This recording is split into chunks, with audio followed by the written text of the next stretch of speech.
You make me so mad, I wanna throw a stone.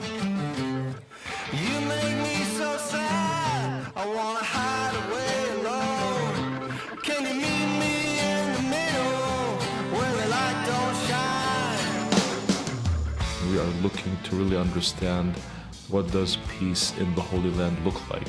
Jews, Christians, and Muslims have deep-rooted history and love and connection to this land and will always be here.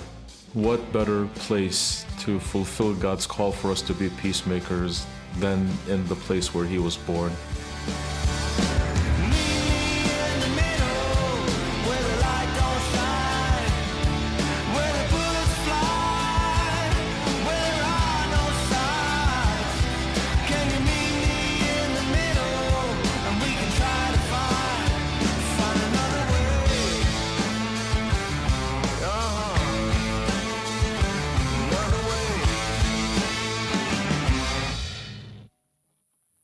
I've travelled to the Holy Land several times now, but I'll never forget that first time.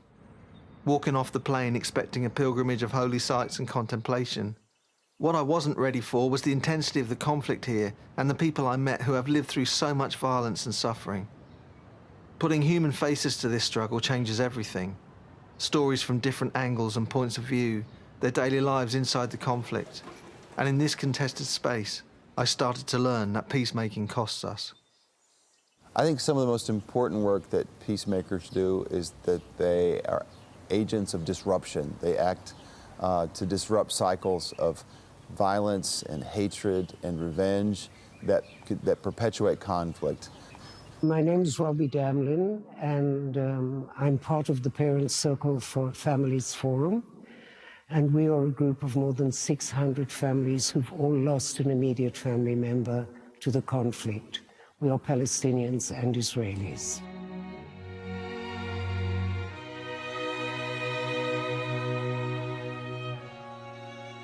What makes you think that the tears on a Palestinian bereaved mother's pillow are a different color than those of a grieving Israeli mother? Or that in the comparison of suffering, there cannot be any mother whose suffering is greater than ours? I, for one, have spent the past 13 years since my beloved David was killed by a Palestinian sniper, discovering that we share a pain so intense that it changes you and your very being forever.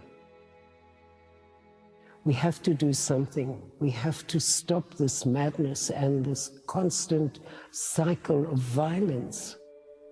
We cannot afford to give up hope. Hope is a difficult word to apply when you think about a conflict that's entrenched as this one is. One of the things I've learned about hope is that it's different from optimism. Hope is what you do.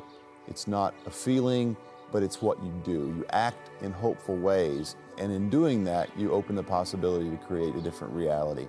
I've learned a lot from my friend Daoud Nassar, a Palestinian farmer on land that his family have legally owned for over 100 years. His farm, surrounded by Israeli settlements, has been under threat of confiscation for over 20 years. With the access road and all the utilities cut off, Daoud and his family continue to farm, refusing to be victims, refusing to hate, refusing to be enemies. I found Daoud's language inspiring because peacemaking is not just for those living in violent conflict zones. It's relevant to us in our own contested spaces. When people are living under difficult political reality, have no hope, have like no future perspective. Violence is creating more violence, creating more hatred. It's hard, let us say, as a farmer, like connected with the land, is challenging. It's very difficult.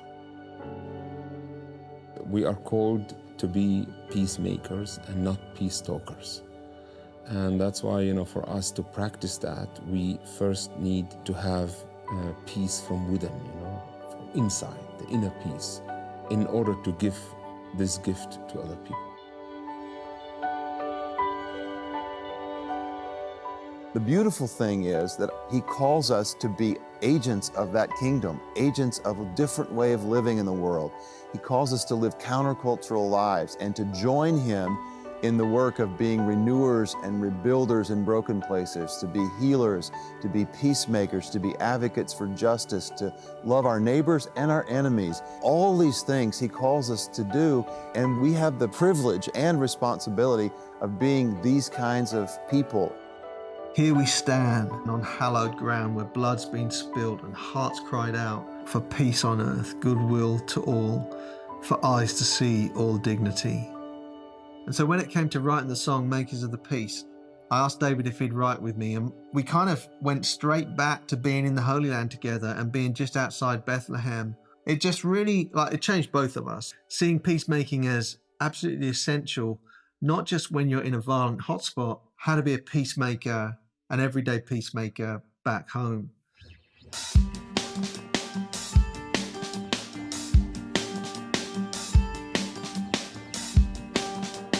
Oh my child, all your pain, I've seen your tears, I know your name. When tragedy befalls, who will hear you call? Standing where the sun and shadows. For me, peacemaking is all about learning how to see and learning how to listen. Jesus is always saying, I see you. You who have pain, I see you and I hear you.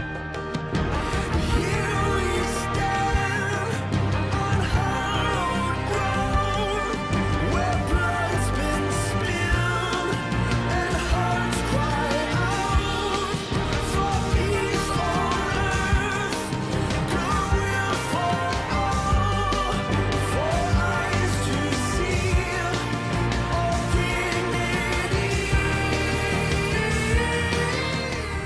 Peacemaking is facing conflict and going into where the risk is, where the bullets fly, where the light don't shine, from behind our walls of security and onto the ground where the rockets land.